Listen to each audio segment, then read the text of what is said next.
What's going on, everybody? Welcome to my reptile room. So a lot of you guys may have heard that about a year ago I bought a house.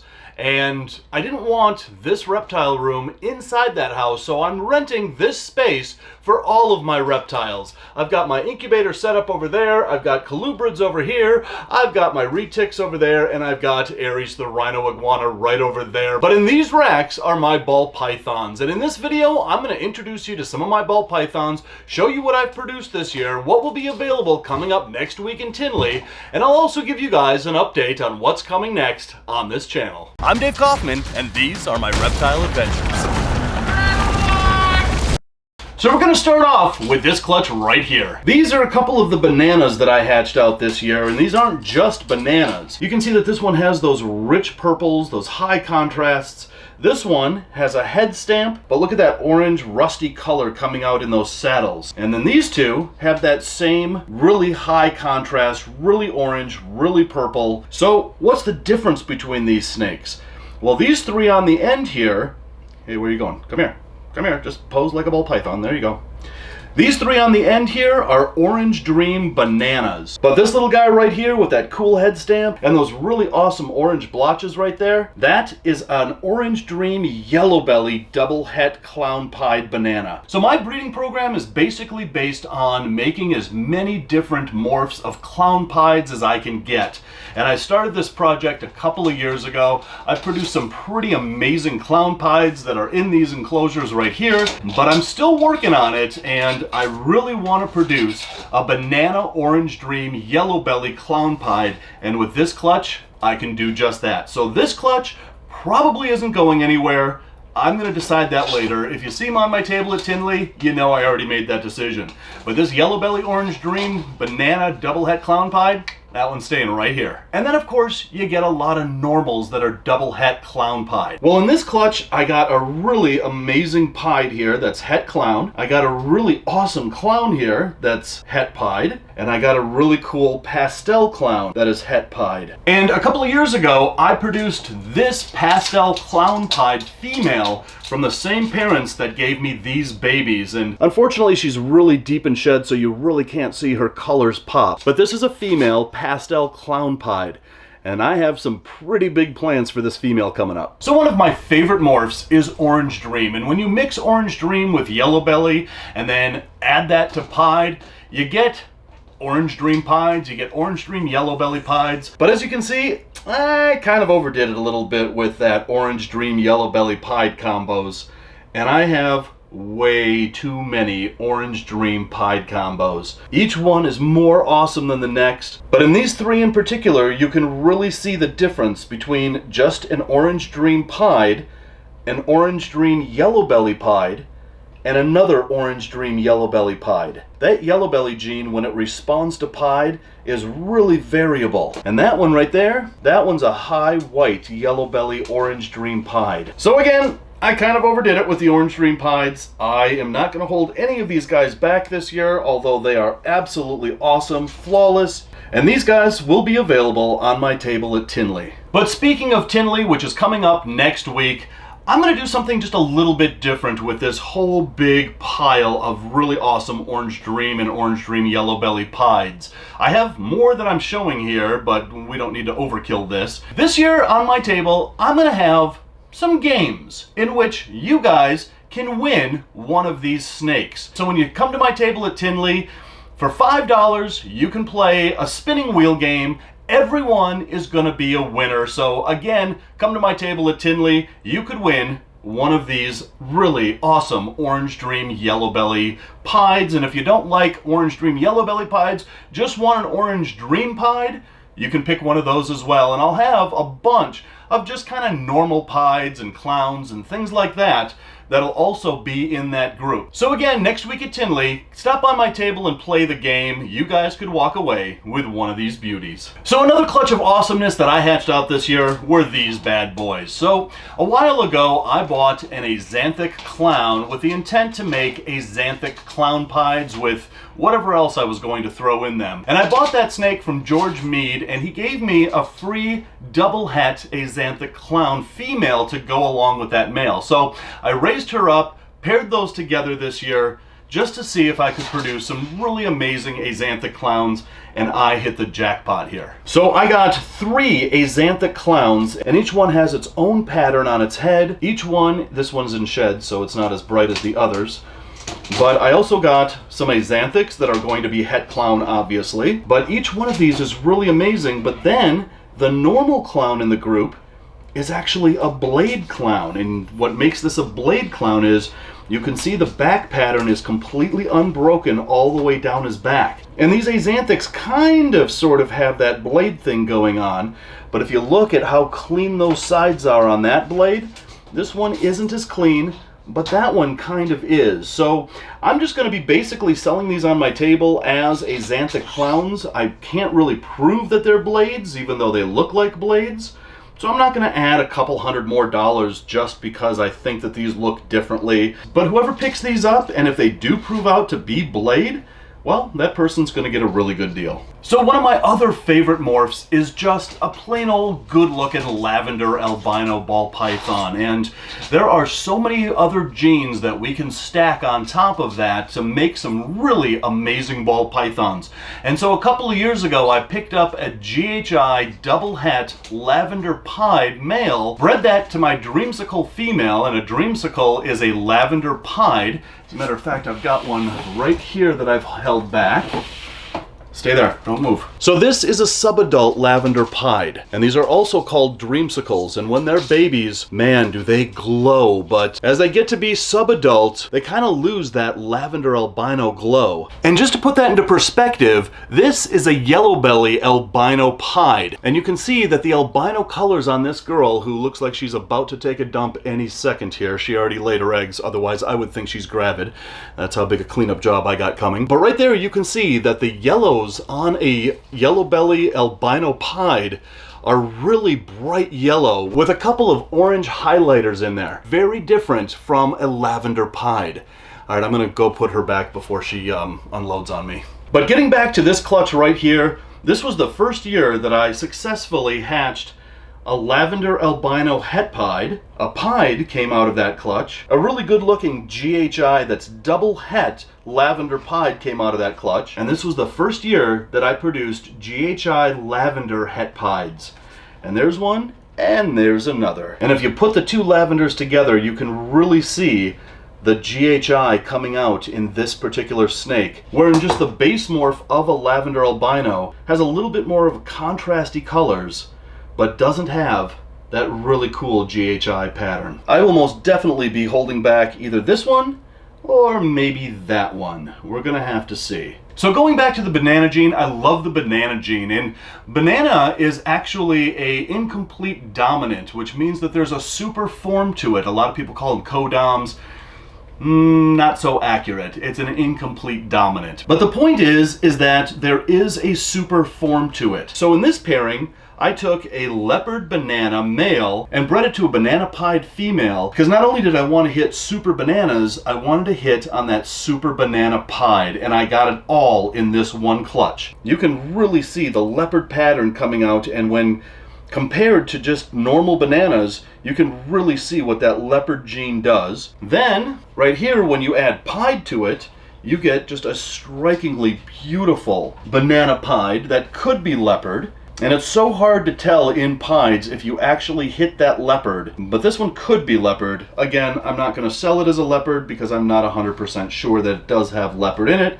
This one is just going to be sold as a banana pied. But then you get something like this. That is a super banana. And compared to the normal bananas here, you can really see the difference between just a base morph banana and the super form, which has those really light colors. It turns those purples into lavender. It really makes for a really beautiful snake. That one on top of the pile right there is a really high white banana pied. But did I get in this clutch the super banana pied? I surely did. That is what a super banana pied looks like. And I'm not sure if I'm gonna hold this one back or not. I haven't popped him yet to see if he's male or female. My male is a female maker, and of course, when you breed that to a female, You are going to get females in the clutch. Actually, what are we waiting for? Let's pop right now. Rainbow Mealworms is not only a proud sponsor of this channel, they are the premier source for all your reptile food needs. They grow all of their quality insects in-house, and I use them exclusively for all my insect-eating reptiles. So place your order today at rainbowmealworms.net or click the link in the description below. All right, here we go. Oh, dang. There's a hemipene. You are a male. That's all right. Male or female, I still, finally, after all these years of trying, finally hit on a super banana pied. I'm pretty excited about this. So hopefully a lot of you guys remember my adventures in West Africa where I imported a number of ball pythons, and there were some snakes in there that I talked about, but I did not show. Aries, I'm trying to film here. Can you just chill out there, buddy? Let me tell you guys, that was a complete disaster. To begin with, the exporter only ships on Wednesdays and Sundays, and if they miss the plane on Wednesday, they have to unpack all the snakes, rehydrate them, repack them, and ship them out on Sunday. Well, as it turns out, they didn't do that. They missed the plane on Wednesday, but kept my entire order, literally thousands of ball pythons, in the box, and just left them there until they were picked up on Sunday in the African heat. By the time they reached the United States, well, you can imagine how awful that unboxing was. But a couple of them did survive, and I have been working with them and raising them up. And this last season was the first season that I actually got to breed them. Now, I know what you're all thinking. Aries, chill, dude. Whatever happened to that green ball python that you had? Well, he never did well. And it was basically assist feeding from the time that he got here, and assist feeding almost until he was about a year old, and then he ate on his own. I bred him, and I bred him to a albino clown pied that I have, a female that I have, and then unfortunately that green one passed. This clutch right here though are some of the green one's babies, and for the first time ever, I'm going to show off what the green ones actually looked like. Morph Market is the #1 online marketplace for all your reptiles and amphibians. You can search through over 60 categories to find your perfect new pet, whether it's the latest boa constrictor morph or your 150th crested gecko. It's all right here at one place, Morph Market. So, as you can see from these babies, there's something funky going on here. There's something funky going on here. You can see a little bit of the green sheen coming through on this one. This one is just about as normal as can be, but these two really confuse me. They kind of have that green sheen that the male had, but the male was much greener than this. But look at those alien heads on the side of these two snakes, and these kind of have it. The normal doesn't have it, and so I'm really confused because the male just had a normal pattern like that. They basically kind of look like phantoms, maybe mystics. Not at all what I expected to come out of that snake. I'm hoping that these guys get a little greener as they get older. This is something that I definitely did not expect, but there certainly is something funky going on with that snake. So I'm going to hold this entire clutch back. This is just 4 of the really pretty ones out of that clutch, but I'm going to hold the entire clutch back, and I'm going to see if that green color comes out in the F2 generation. But I don't know. Comment below, let me know what you think these are. I think that this snake was somewhere kind of in that mystic, phantom complex, and they could very well be. I don't know.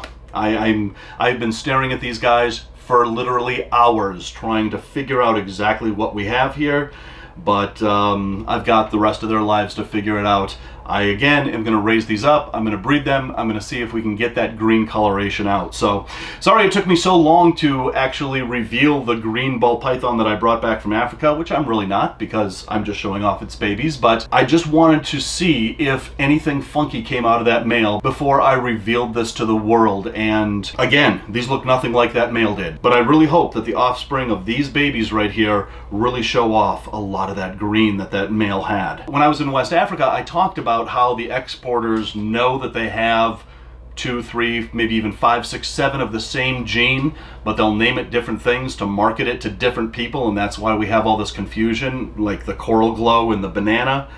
They're the same gene, they were just called 2 different things from the same exporter out of Africa. That could be what was happening with these guys. And if these guys just turn out to be like a new form of phantom or a new form of mystic, well, that could be really cool too.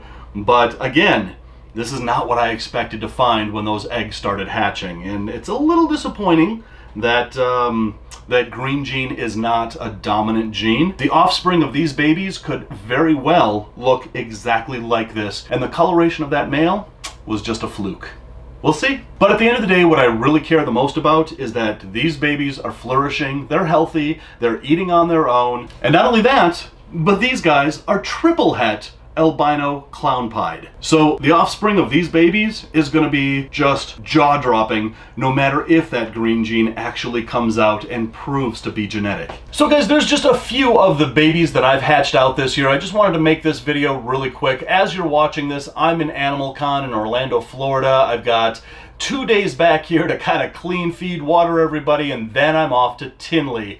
And again, guys, come up to my table in Tinley. Most of these babies are going to be for sale, but I'm also going to do something else this year, and I've given this a lot of thought. I have 2 full racks of adult ball pythons here that I have enjoyed working with for years. Some of these snakes I don't even breed anymore, but they're animals under my care, and therefore I'm not going to treat them like a commodity and just dump them.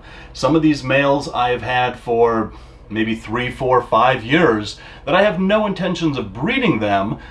I just kind of have enjoyed them, enjoyed having them, and cared for them as if they were going to be future breeders. I got what I wanted out of them. I have those babies raising up just over here. So I've come to a decision that wasn't easy to do. I'm basically, at Tinley, going to be selling off about 2/3 of this collection. And the reason why is because I bought a lot of these single gene and double gene snakes to make offspring that had 4 or 5, maybe even 3 genes stacked onto them, and I'm raising those up in the baby rack over there. And I just don't really want to flood the market with a bunch of new pied stuff that's going to further drive the price down for everyone just so that I can make a couple extra $100 at an expo. I basically bought these snakes and have cared for these snakes and have worked with these snakes to produce the offspring that I now am raising up over there that will be future breeders one day. So at my table at Tinley, I am going to be selling off the majority of the single gene pied females that I have that have given me so many eggs over the years. But I'm also going to be selling off a lot of the males and a lot of the het males, a lot of the 2, a lot of the 3 gene males that I have here that I just simply have worked with, got my offspring out of them. I'm not going to be selling these for top dollar. I'm not about the money at all when it comes to my ball pythons. These are going to be affordable so that anybody who wants to work with them and build up their collection or even start their breeding program can do so with these snakes that I have here. And the other side of the coin is that with the channels, every couple of years I have to change things up a little bit. Otherwise, the channels are just going to get boring with me producing the same videos over and over and over again. Now, we all know how much I love traveling this world, how much I love making the In the Wild videos, and I am still very much going to continue to do that. But keeping up with weekly videos on Reptile Adventures, plus keeping up with the other channels that I have, and not only that, but the bonus videos that I have done over the past year for Reptile Adventures, doing 6 videos a month on Reptile Adventures, doing a video a week on my other channels, it's a lot. And in between that, caring for all these animals and getting on a plane and traveling and filming, coming back here, rushing through my day to get those videos edited, make sure everybody in this room has clean water, clean enclosures, is fed, it's a lot. So with that said, coming up at the end of November, I will be releasing the Boa Constrictor movie. It is completed. I just have to get through and edit it, which I will do when I get back from the Nijmegen Reptile Expo at the beginning of November. I will take the entire month of November, I will edit that movie, and I will get it up at the end of November. From there, I'm going to be doing a reptile movie every single quarter. So what's coming next will be a supercut of the New Caledonia trip. So I will do an entire movie on New Caledonian geckos and show you guys things that you have not seen in any of the other videos from New Caledonia, including a secret that I've been keeping since that trip that I've told very few people about that actually happened on that trip. It's all going to be in the New Caledonia gecko movie coming up. Coming up later in the summer, I'm going to release the Bearded Dragon movie, the most in-depth look into how people are keeping bearded dragons around the world, and of course, how they are all living in the wilds of Australia. Not just the central bearded dragon, but the eastern bearded dragon, the Henry Lawson eyes, all of it. It's all going to be in the Bearded Dragon movie coming up. So I've got enough movie ideas to last me for the next couple of years, and that is the direction that I'm going to take Reptile Adventures. There will still be weekly videos, but it's not going to be the 6 videos a month that is, again, really a lot when you have to travel, when you have all of this to take care of, and I just need to keep myself from completely burning out, which does in fact happen. We've seen it happen with other YouTubers, and I absolutely love doing this, and I will never stop. So again, I just wanted to quickly show off some of the babies that I have bred this year that I will have, again, available on my table at Tinley, along with about maybe 2/3 of all the adult snakes that I have here. So guys, we will see you at Tinley in a week from today. AnimalCon videos are coming up as a bonus video, and then I am off to the Nijmegen Reptile Expo in the Netherlands. That's coming up at the beginning of November. Hope to see all my European friends at that expo. And guys, as always, thanks for watching, and until the next reptile adventure, love the planet, feed your reptile obsession, and rattle on.